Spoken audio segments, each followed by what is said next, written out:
They told you to rest. That fatigue is failure.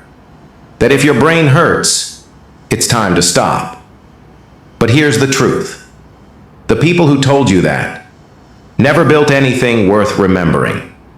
This world isn't run by the smartest. It's run by the most relentless. And if you think talent will save you, think again. The graveyard is filled with gifted people who ran out of fuel. The question is, how far are you willing to go? Not how smart can you be, but how savage.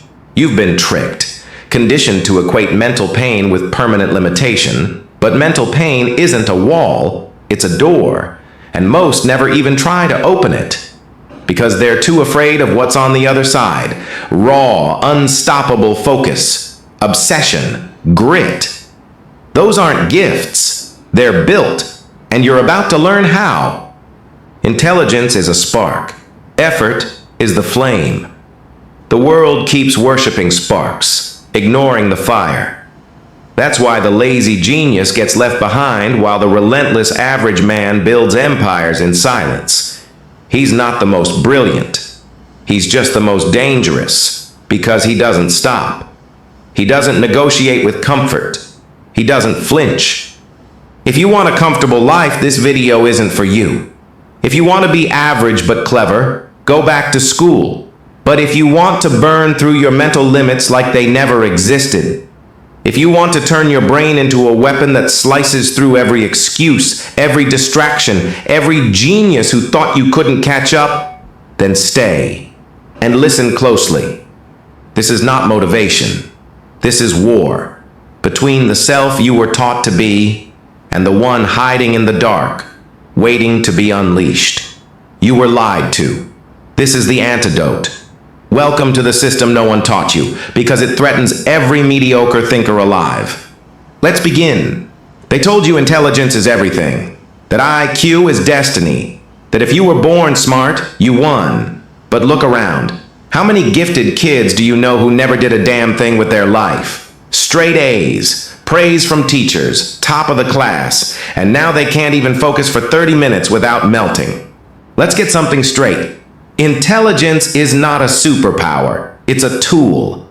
And tools mean nothing in the hands of someone who refuses to swing. What matters more than intelligence is the will to keep going when the genius gives up. That's the real advantage. You've been brainwashed by society's obsession with giftedness, as if success is just about DNA and aptitude. It's not. It's about execution, ruthless, unflinching, daily execution. You outwork genius by refusing to worship it. You beat talent when talent gets lazy, and it always does. History is full of forgotten geniuses. People with brilliance who couldn't outlast their own ego, who thought they were above discipline, above repetition, above grind. But the truth is, the world doesn't care how smart you are. It cares what you finish. There's a reason the most successful people often weren't the smartest in the room. They were the most obsessed, the most focused, the most immune to boredom. Intelligence without focus is a sword without a handle. It cuts the one holding it. And here's the brutal truth. The smarter you are, the more dangerous your excuses become. Because they sound intelligent, they sound rational, they sound true, but they're still excuses. Geniuses overthink, overanalyze, delay, wait for perfect timing. You don't have time to be clever. You move, you execute, you adapt. While the genius debates possibilities, you're stacking results. Smart people want to win arguments. Focused people want to win games. So stop glorifying intellect. Start building pressure tolerance. Train your mind like a muscle, not a trophy. Let them quote theories. You'll be the one turning those theories into income, impact, and legacy. This is your edge. You don't need to be the best. You just need to go where the best refuse to.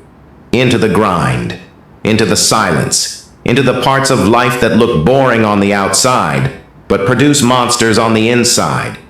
You want to outwork every genius you know? Start here. Burn the myth of intelligence. Build your obsession. You think you're tired? You think your brain is overwhelmed? That's not fatigue. That's weakness leaving your system. What you call exhaustion is often just your brain panicking because it's stepping outside its comfort zone. See, the mind is a master manipulator. It creates pain to avoid pressure. It invents limits to protect the ego. "I'm too tired" is usually code for "I'm scared I'll fail if I keep going." But here's the trick. The moment you stop interpreting discomfort as danger, you unlock a new level of performance. You don't stop when you're tired. You stop when the work is done. Fatigue isn't your enemy. It's your compass. It points to the exact place where transformation begins. Because beyond the fatigue is the zone where most people quit, and where the few who endure become unstoppable. Biologically, your brain is built to conserve energy. It's lazy. It craves routine, predictability. But genius isn't forged in comfort. It's forged when your body wants to shut down, but your will says, one more rep, one more hour, one more move. Here's what they don't teach you. Most of your limits are perception, not physiology. You can do twice what you think you can, mentally, physically, emotionally, but only if you stop honoring fatigue like a god. Push through it, not recklessly, but relentlessly. Monitor your health, but challenge your excuses harder than you challenge your body. Some people wait until they're energized to act. You act, and the energy follows. Because action generates momentum. Momentum generates clarity, and clarity annihilates doubt. This is how you outlast the smart ones. When they burn out from pushing too hard once a year, you've trained yourself to thrive under pressure daily. You become anti-fragile. You don't just survive stress, you feed off it. Because while everyone else is looking for balance, you're building capacity. You're learning to operate on levels they didn't think were humanly possible. Fatigue is not a signal to quit. It's a challenge, a riddle, a door. Answer it with movement. Solve it with grit. Outwork every genius you know by making fatigue your training partner. They'll tell you focus is a personality trait, that you're either born with it or you're not, that some people can sit still and lock in, and the rest are just too distractible. Lieutenant, massive lie. Focus is not a trait, it's a skill. And like any skill, it can be trained, sharpened, mastered. Your attention span isn't broken, it's hijacked by dopamine, by algorithms, by a world designed to fracture your mind into 1,000 shattered priorities. Every swipe, every notification, every scroll is weakening your ability to do the one thing that separates the average from the extraordinary: deep, uninterrupted work. The genius knows things, but the focused man, he builds things. He writes the books, crafts the code, designs the systems. And while the genius is thinking of what's possible, the focused man is making it real. If you want to beat the brilliant, stop trying to be brilliant. Start becoming a master of attention. Your greatest asset is not your mind. It's your ability to aim your mind at one thing for a long time. Focus starts as discipline, but it becomes hunger. It becomes a drug stronger than distraction.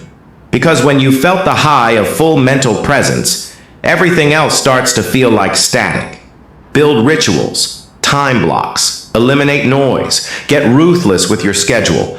Guard your concentration like it's your oxygen, because it is. Without focus, even the greatest thoughts drown in chaos. When others multitask, you go monk mode. When they jump apps, you dive deep.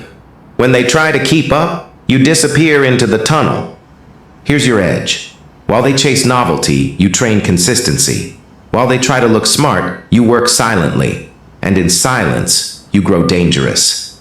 You don't train focus by thinking about focus. You train it by resisting urges. Every time you want to check your phone but don't, that's a rep. Every time you sit through discomfort instead of switching tasks, you're wiring power into your brain. Boredom is no longer the enemy, it's the gatekeeper. And you break through it. The average mind seeks stimulation. The superior mind generates it, with purpose, with clarity, with control. Focus is not about locking yourself away, it's about knowing exactly what deserves your energy and destroying the rest. Master your mornings, own your inputs, design your environment so that focus isn't a battle, it's the default. Because in a world starving for attention, the man who controls his is king. Outwork every genius you know by mastering what they abandoned, focus. Discipline isn't about feeling like doing something, it's about doing it anyway. People romanticize discipline like it's a character trait some are just born with. Wrong. Discipline is a system, a decision repeated until it reshapes who you are. You're not waiting for motivation, you're manufacturing consistency. Here's the brutal truth. Your brain is built to avoid pain.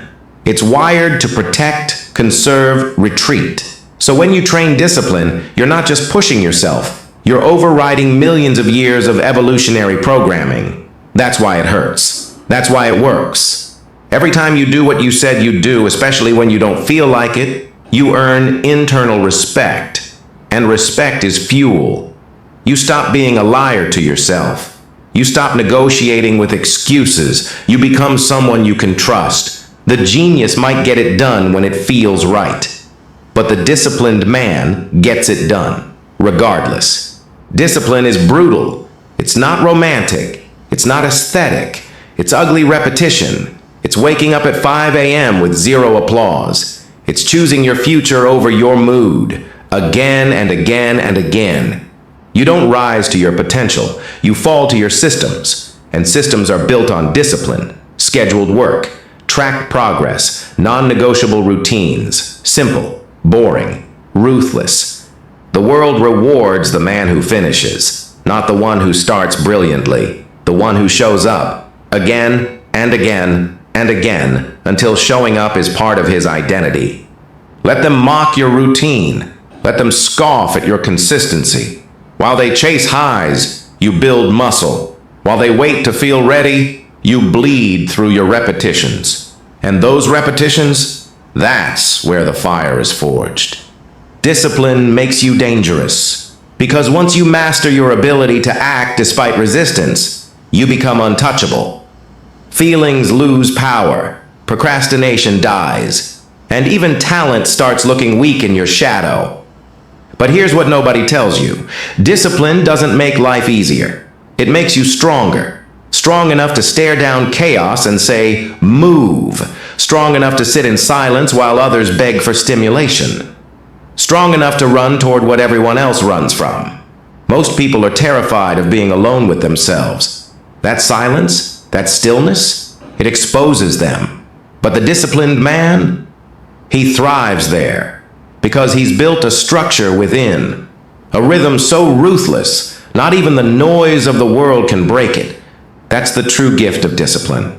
It isn't just productivity, it's power, self-respect, quiet confidence, the unshakable knowledge that no matter what comes, you'll show up.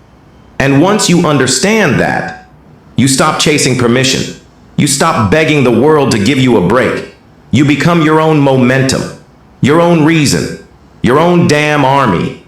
Because while everyone else is negotiating with comfort, sleeping in, skipping steps, rewriting goals, you're out here becoming a ghost in the system, unseen, unstoppable, untouchable.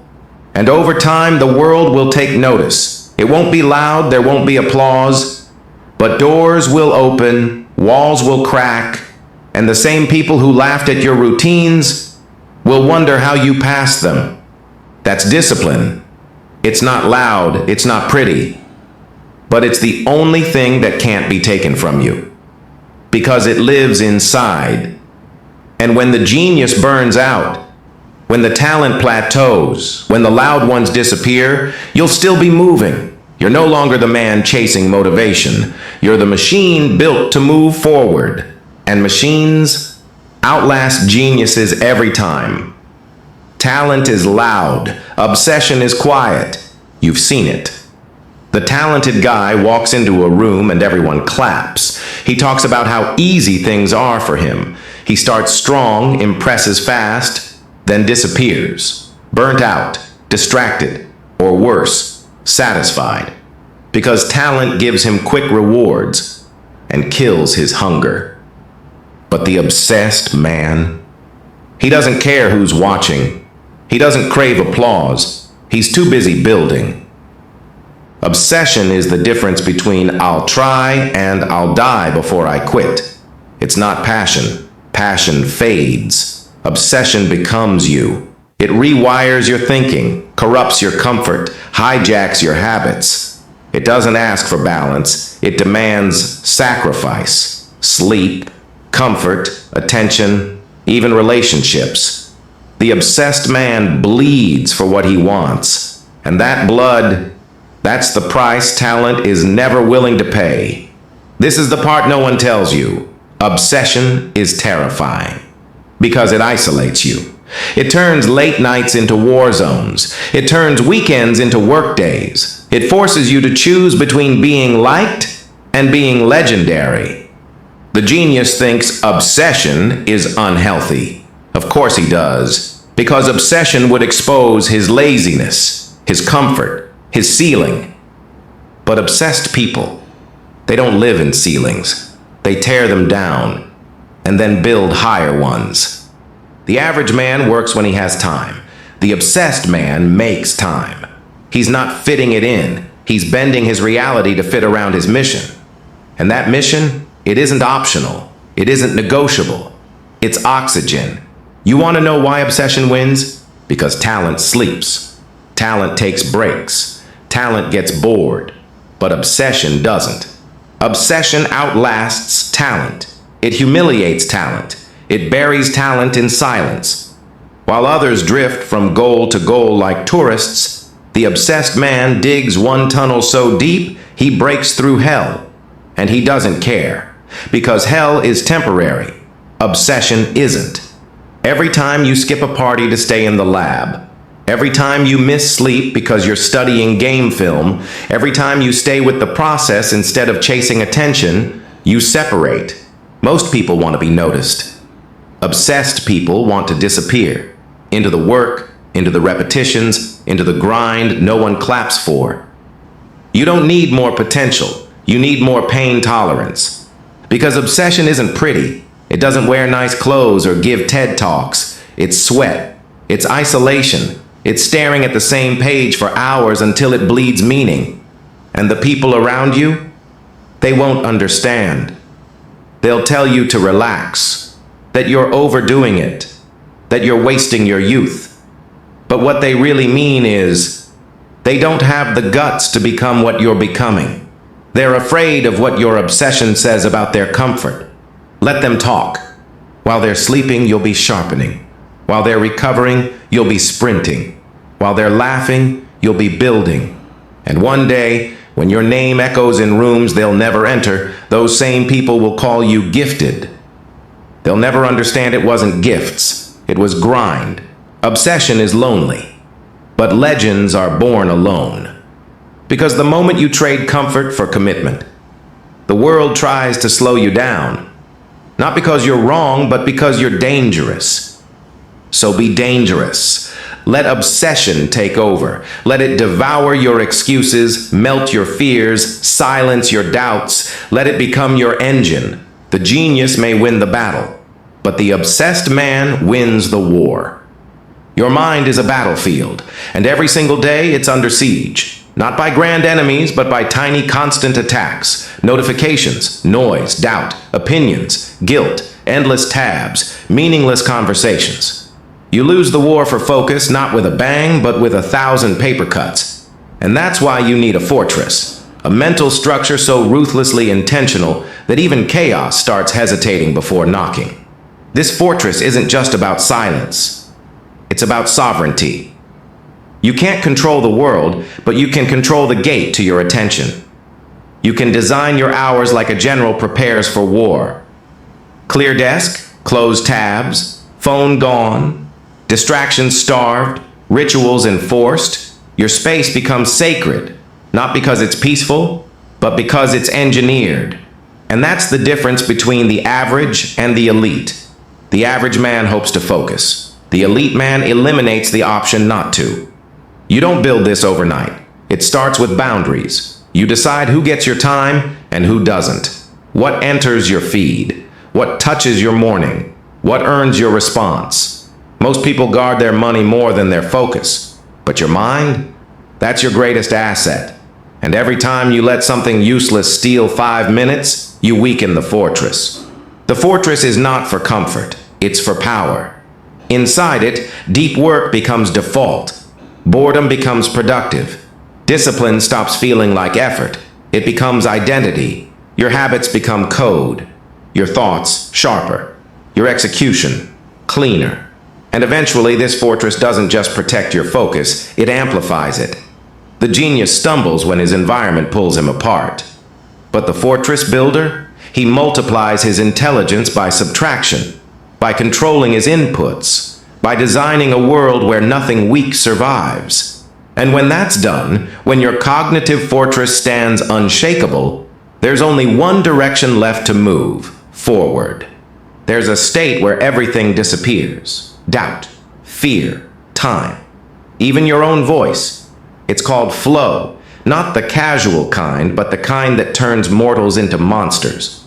Athletes call it the zone. Creators call it obsession. Warriors call it silence. But make no mistake, this isn't magic.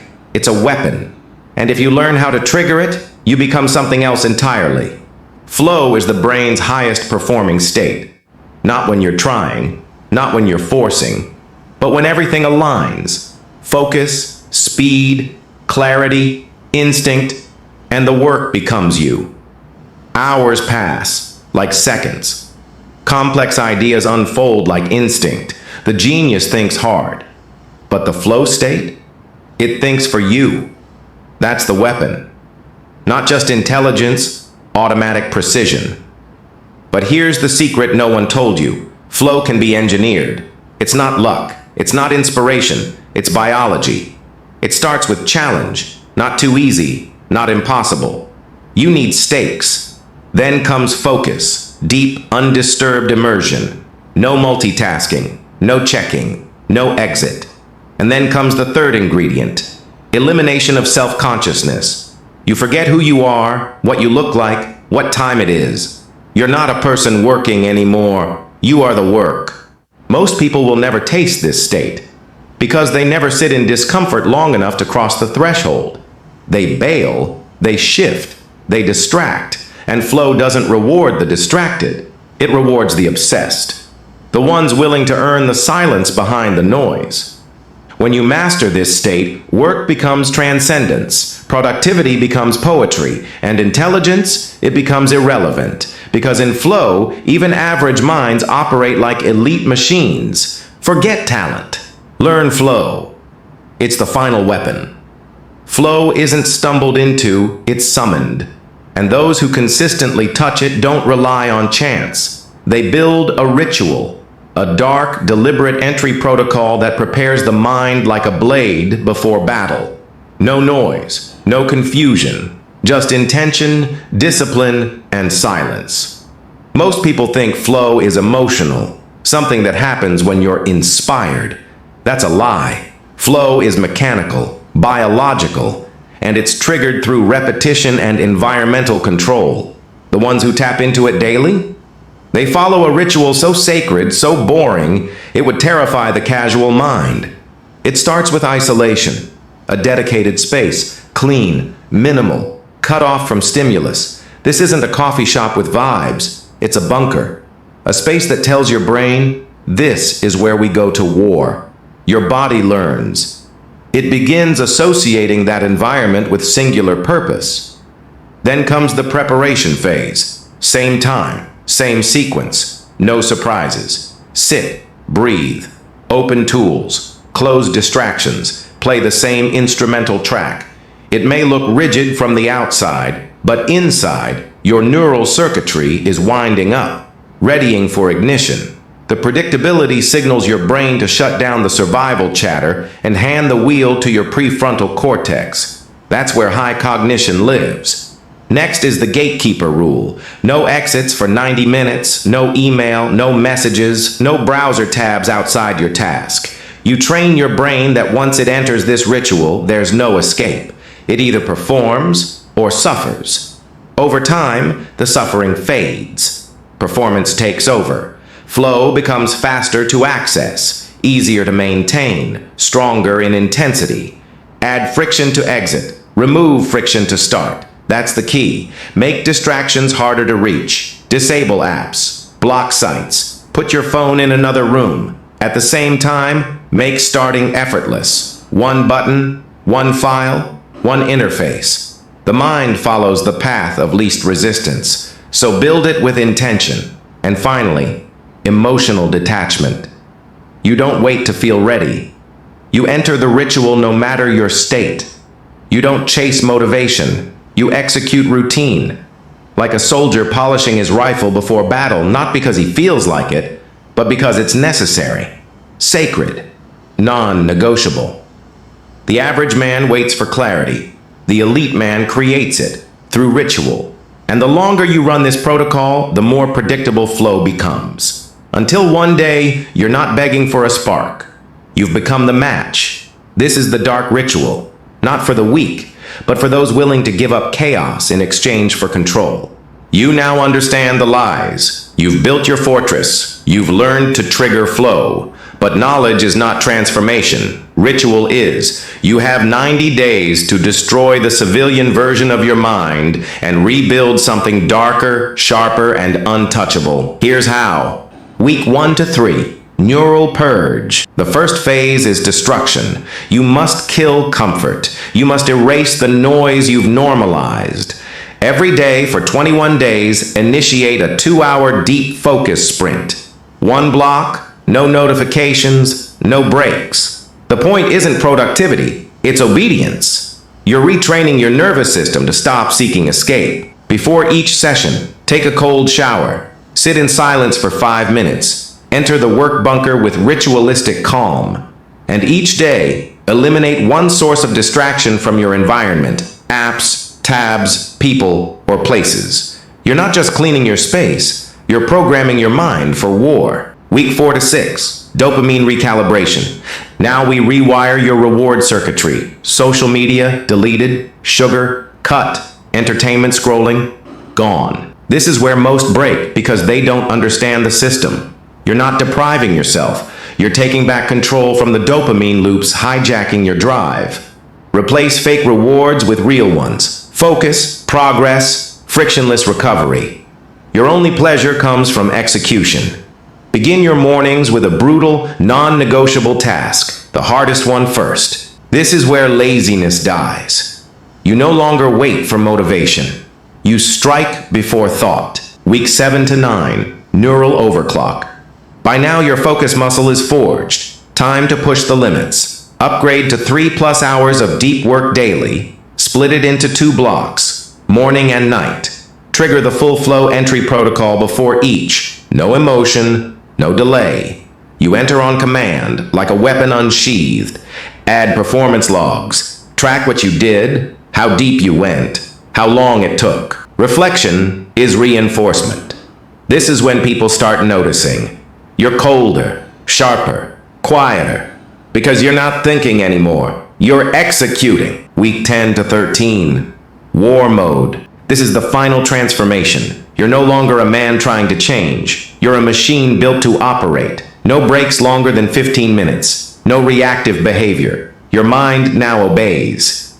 Every week, one 12-hour challenge day. No distractions, no breaks, no social input. And now, teach. Whether through writing, speaking, or mentoring, begin transferring your system to someone else. Because when you teach, you remember who you've become. You reinforce mastery. You crystallize your edge. If you commit to this, you won't need motivation. You'll have something better, momentum. You'll wake up with force. You'll move through doubt like it's air. And when people ask what happened to you, you won't explain. You'll just smile.